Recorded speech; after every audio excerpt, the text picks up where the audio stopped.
Pode se sentar. Glória a Deus. Abra sua Bíblia em Mateus, capítulo 19.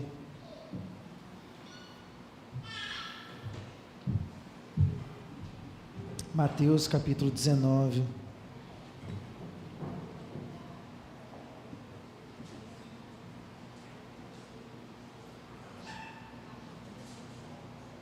Nós vamos ler a partir do verso de número 1, assentados mesmo.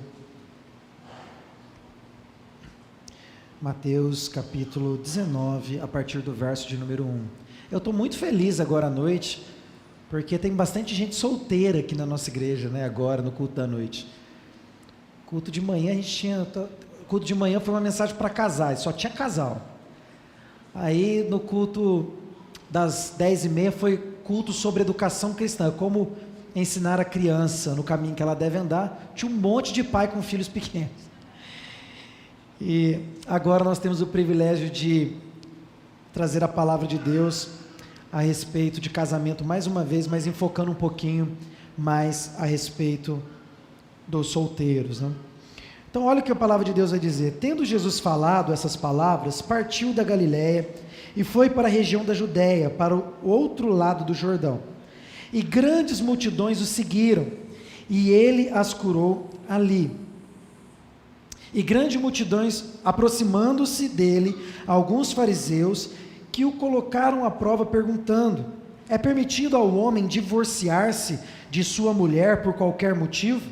Jesus respondeu: não leste que desde o princípio o Criador os fez homem e mulher e ordenou?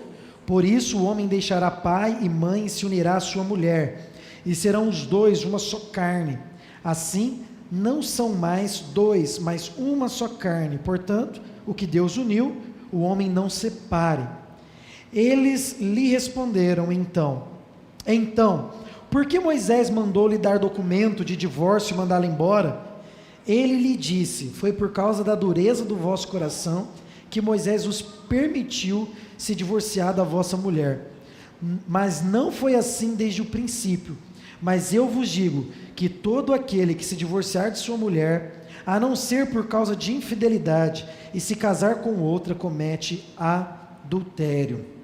E quem casar com a divorciada, comete adultério. Vamos orar mais uma vez. Senhor, fala conosco por meio da sua palavra, edifica-nos nessa hora, em nome de Jesus. Amém e amém. Muito bem, a palavra que nós lemos aqui é a respeito de divórcio. E aí eu disse que a palavra vai ter um enfoque maior na vida dos solteiros. Como que isso pode ser, né? É porque o tema da mensagem de hoje é 10 motivos do porquê eu não devo me casar com ele. Domingo que vem nós vamos falar do ela. Agora é 10 motivos que eu não devo me casar com ele. E isso, ele tem um duplo sentido. O primeiro sentido é você, mulher, tomar cuidado com quem você vai casar. E o sentido contrário é você, homem solteiro, se preparar para ser o homem de Deus para essa mulher que está buscando um Deus. E se não bastasse esse lado para os solteiros, tem também um lado importante para os casais. E que lado é esse?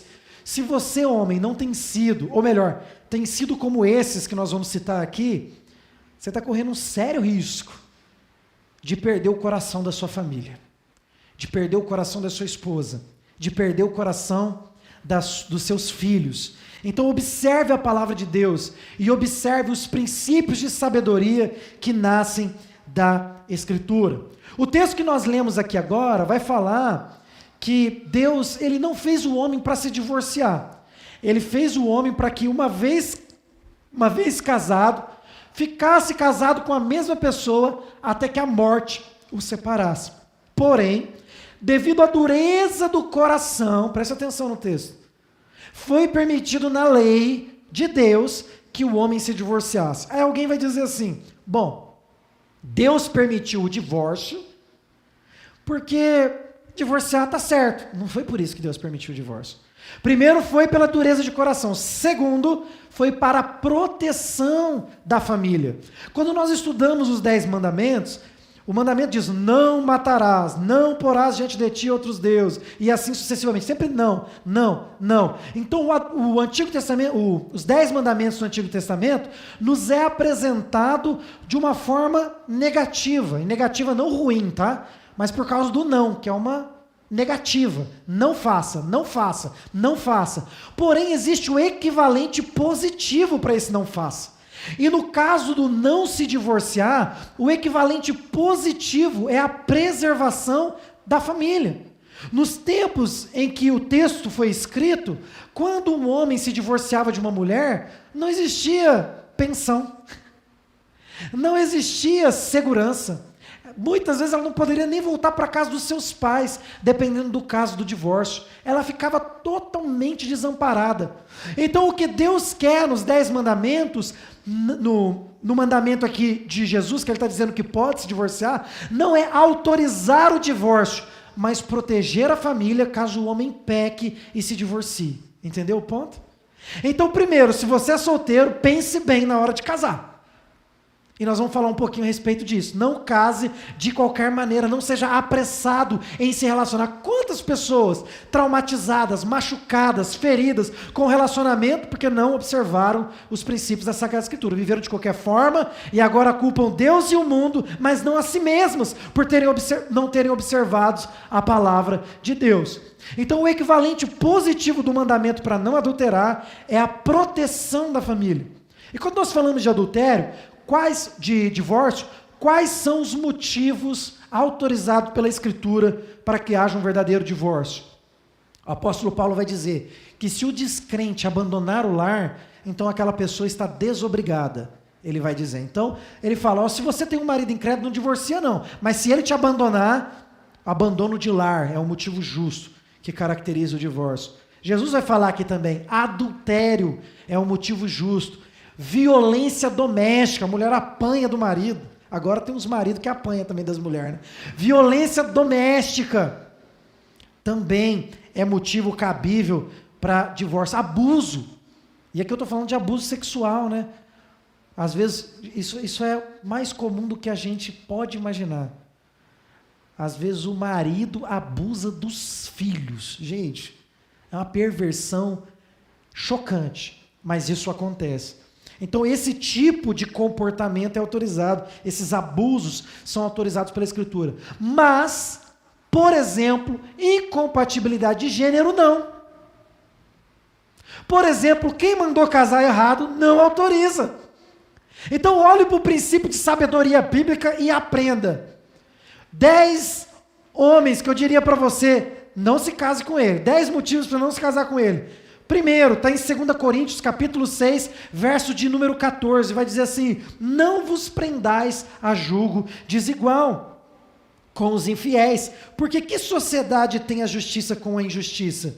E que comunhão tem a luz com as trevas? Preste atenção no princípio de sabedoria bíblica para a família.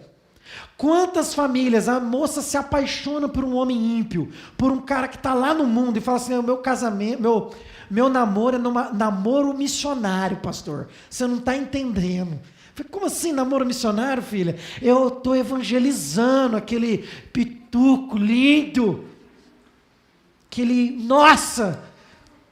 E o rapaz a mesma coisa. Pastor do céu, aquela menina é uma mulher maravilha. Meu namoro é missionário, cuidado. A palavra de Deus vai dizer para a gente não ter sociedade. Casamento é uma sociedade, você sabia? Você assina um contrato, você sabia? Casamento, primeiro, ele é diante de Deus, obviamente, que é Deus quem constitui o casamento, porém Deus deu ao Estado esse selo de autenticidade, nós somos realmente um casal. Você assina um contrato, irmão. Não é à toa que Moisés diz, se for divorciar por esses motivos, então dê-lhe uma carta de divórcio, para que a mulher tivesse segurança, porque com carta de divórcio ela poderia se casar novamente. Está entendendo aqui o que significa? Então, quando nós nos colocamos em julgo desigual, estamos tendo um relacionamento com quem não professa a mesma fé, o que vai acontecer, querido? Vai dar ruim, né? Então nós precisamos olhar para a realidade da palavra de Deus e aprender os princípios de sabedoria.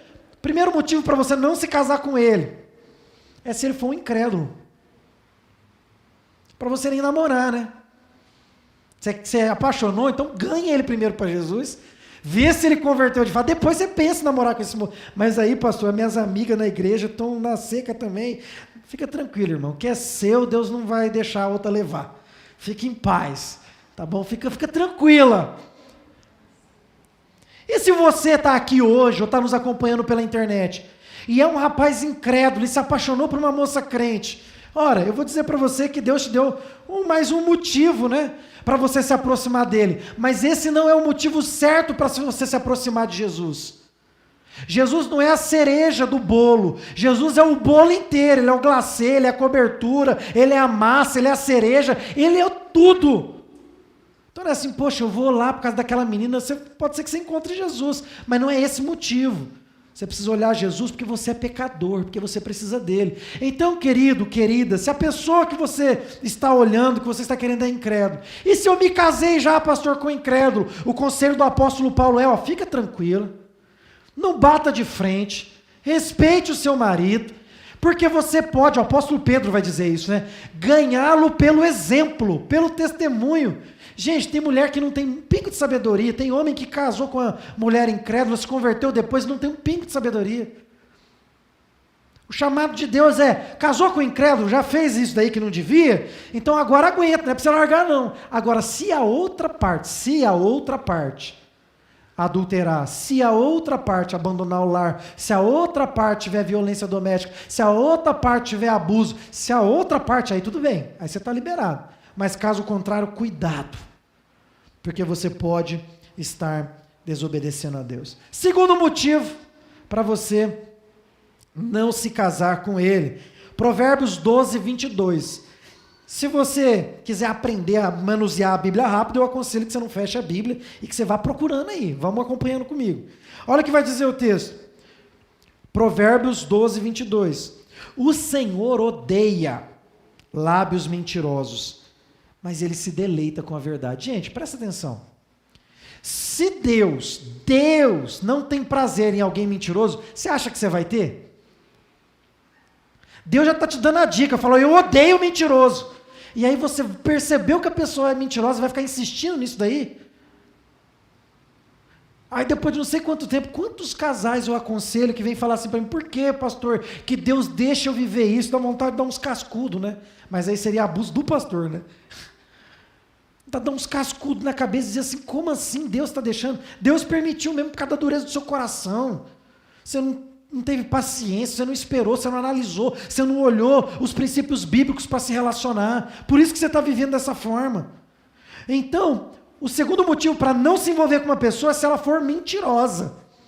É mentirosa. Olha o que vai dizer João, Evangelho escrito por João, capítulo 8, verso de número 44. Gente, é muito forte isso. Vocês pertencem ao pai de vocês, o diabo. Isso daqui é assim, é um soco, plá, plá, plá, plá, plá, plá, plá, plá, na nossa cara. Assim, plá, plá. Presta atenção no que João está dizendo aqui. É Deus, a autoridade da palavra de Deus, é a palavra de Deus. Vocês são filho, né, do pai de vocês. O pai de vocês é o diabo.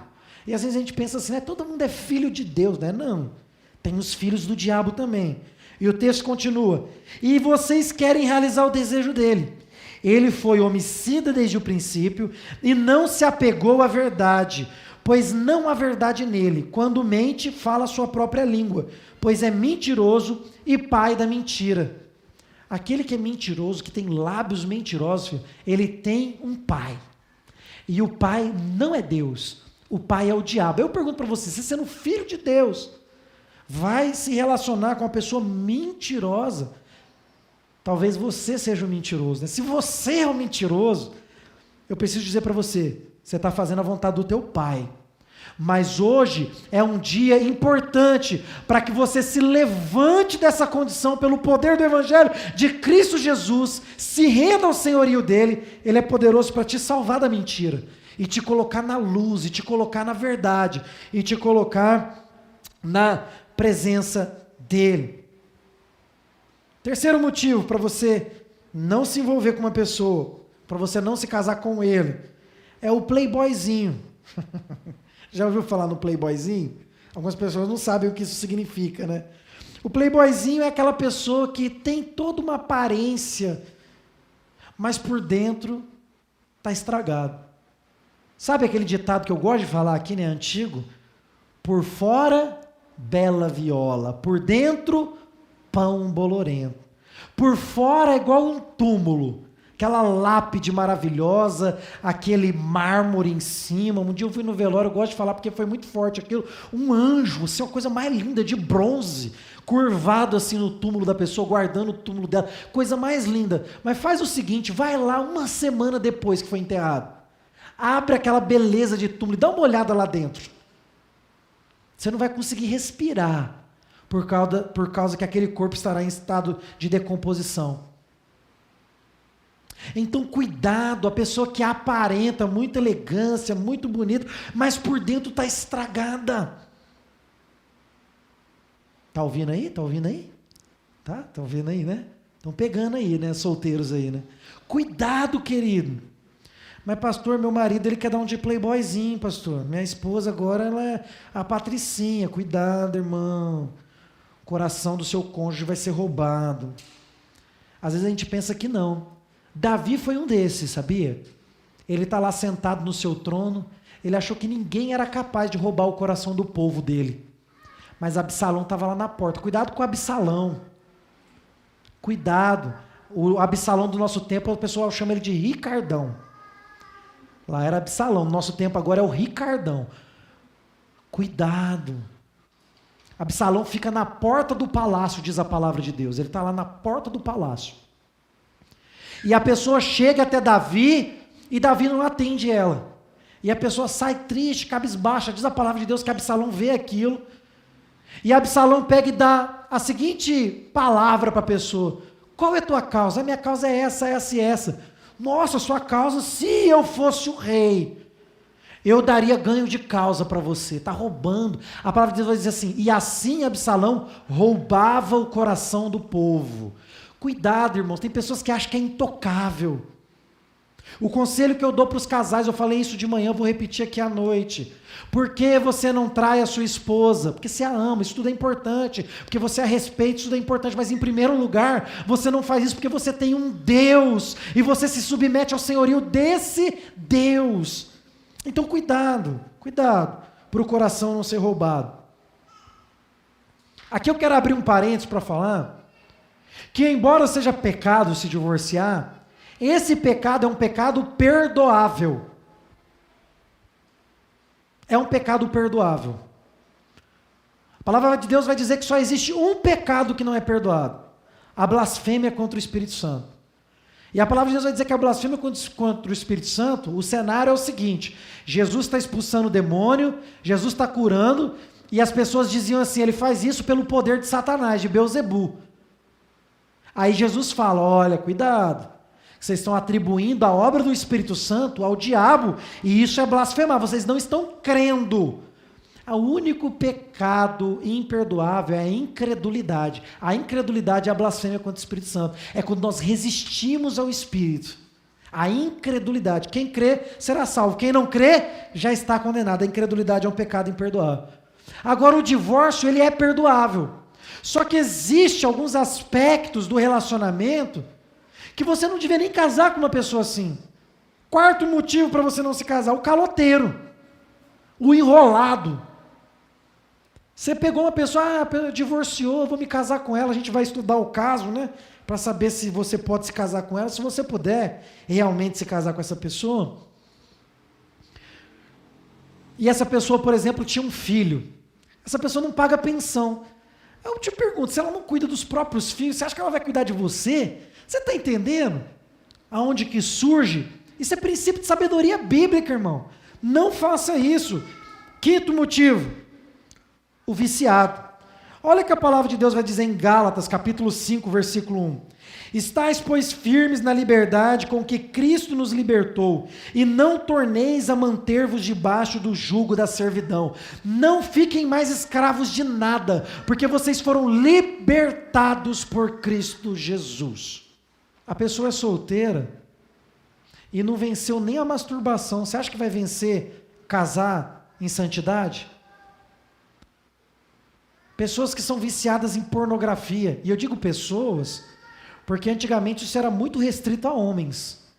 Mas pasmem, as estatísticas dizem que a conta é quase 50% a 50% dos acessos a sites pornográficos.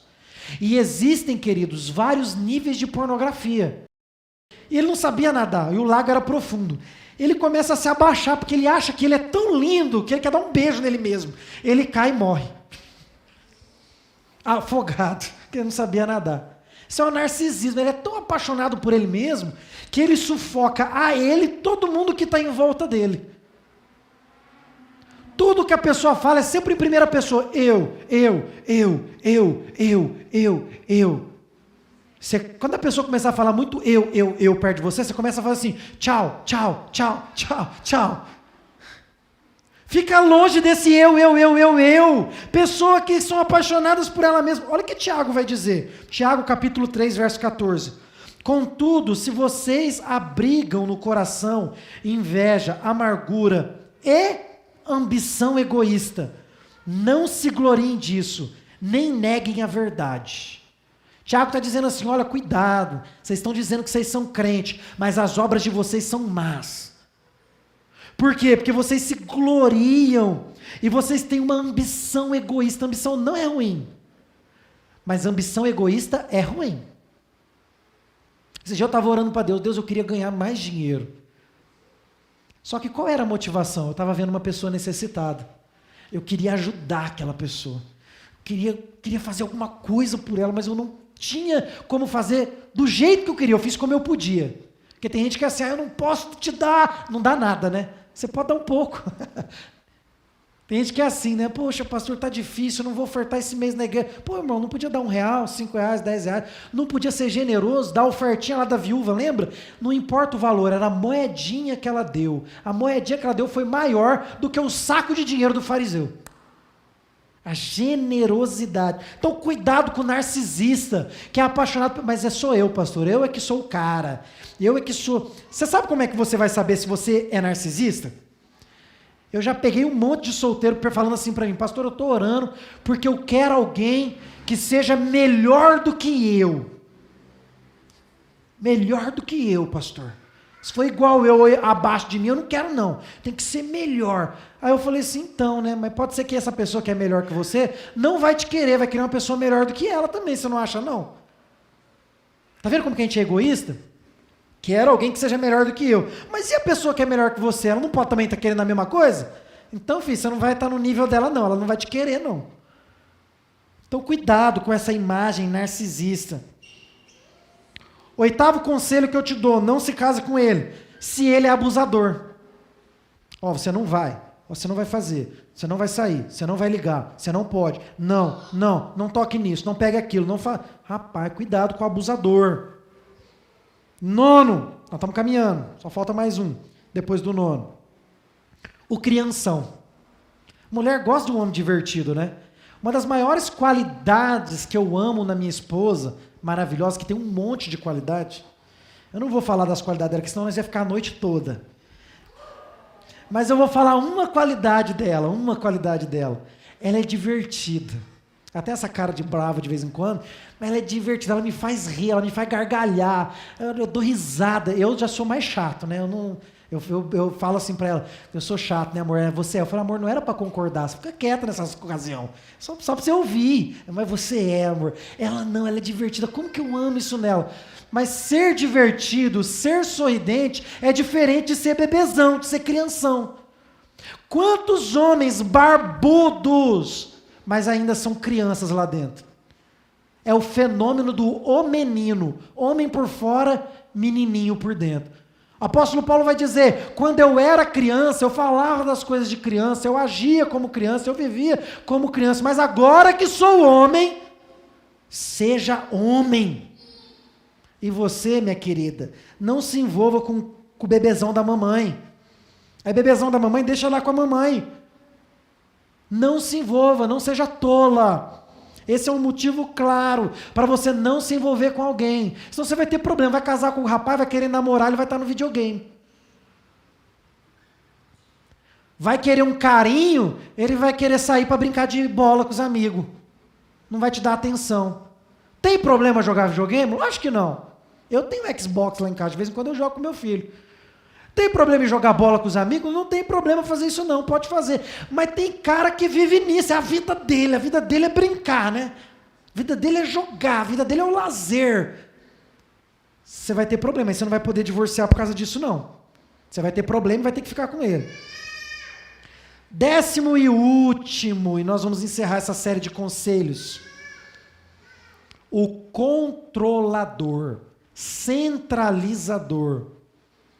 Infelizmente, isso é muito comum no meio evangélico. Você que é crente, sabe como que você vai perceber? Quando aquele rapaz não respeitar o sacerdócio universal. O que é o sacerdócio universal? Você não precisa do teu namorado para chegar até Deus, não. Você não precisa do teu marido para se chegar até o Espírito Santo, não. Você pode dobrar seu joelho lá, o Espírito Santo vai te visitar com poder independente dele. Às vezes nem ser crente, o Espírito Santo vai te visitar lá. Mas às vezes o cara acha que é assim, se ele não dominar, se ele não liderar, se ele não controlar todas as coisas, você vai ter dificuldade. Um exemplo clássico de uma pessoa controladora, que você só vai experimentar quando casar, é no dinheiro. Ele quer controlar a sua vida financeira. Lá em casa, graças a Deus, a gente vive muito bem com isso. Lá a gente não vive um divórcio, a gente vive um casamento. Quem vive divórcio, o que é seu, o que é meu. Seu salário é seu, meu salário é meu. Nessas horas eu falo, tadinha das irmãs que não trabalham, né? Porque se o homem é assim, se é seu, o que é meu, a mulher não trabalha, fora, né? Trabalha muito em casa, mas não trabalha fora, não tem salário, fica como? Esse é o controlador. Pastor, já casei com o controlador. Você vai ter que orar muito, irmão. Você vai ter que ser chamado igual o Tiago era chamado, né? Ele era chamado de camelo, porque o joelho dele era igual de camelo, tanto que ele ficava ajoelhado orando. Você que é solteira tem uma chance. Não se envolva com o controlador. Mas eu amo, pastor. Quando ele estiver te controlando, depois de 5, 6 anos de casado, você não vai mais ter esse amor todo, não. Vai ter raiva. E você vai ter que ficar com ele. Porque é isso que a palavra de Deus diz. Então veja bem, queridos, nós estamos encerrando esses 10 motivos para você não se casar com ele. A gente riu, a gente falou, mas a coisa é séria. Porque casamento é para ser uma vez só.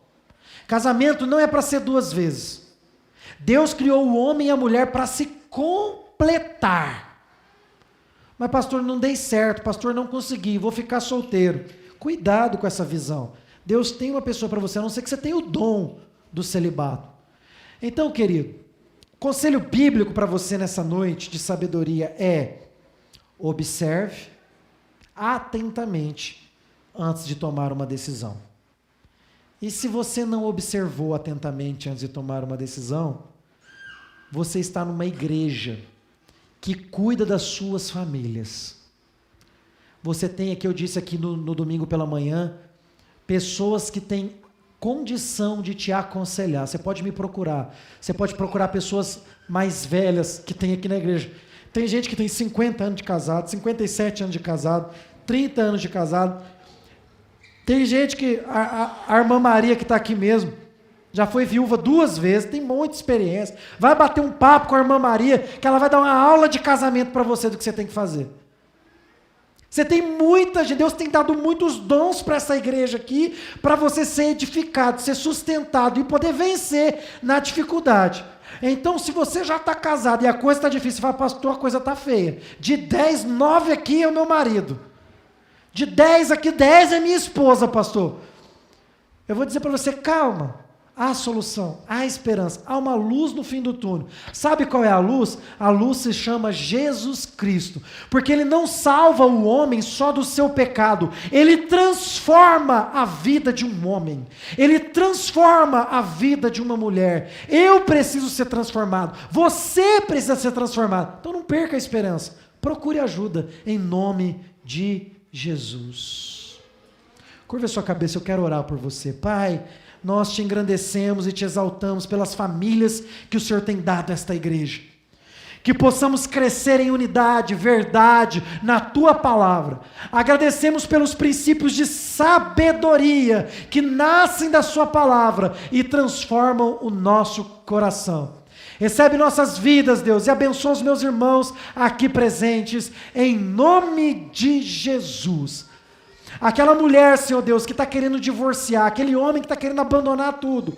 Deus, visita o coração, restaura o amor, restaura, Senhor Deus, o fogo, Senhor, restaura a paixão, restaura o relacionamento, a amizade, a intimidade, restaura, Senhor, essas famílias. Em nome de Jesus. Amém e amém. Glória a Deus.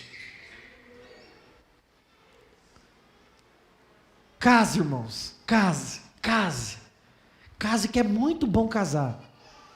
Muito bom casar. É maravilhoso casar. Talvez você tenha tido com seus pais uma visão de casamento muito ruim, porque eles não foram um bom casal. Mas não olhe só para eles. Há muitos bons exemplos de casais para vocês olharem e se espelharem.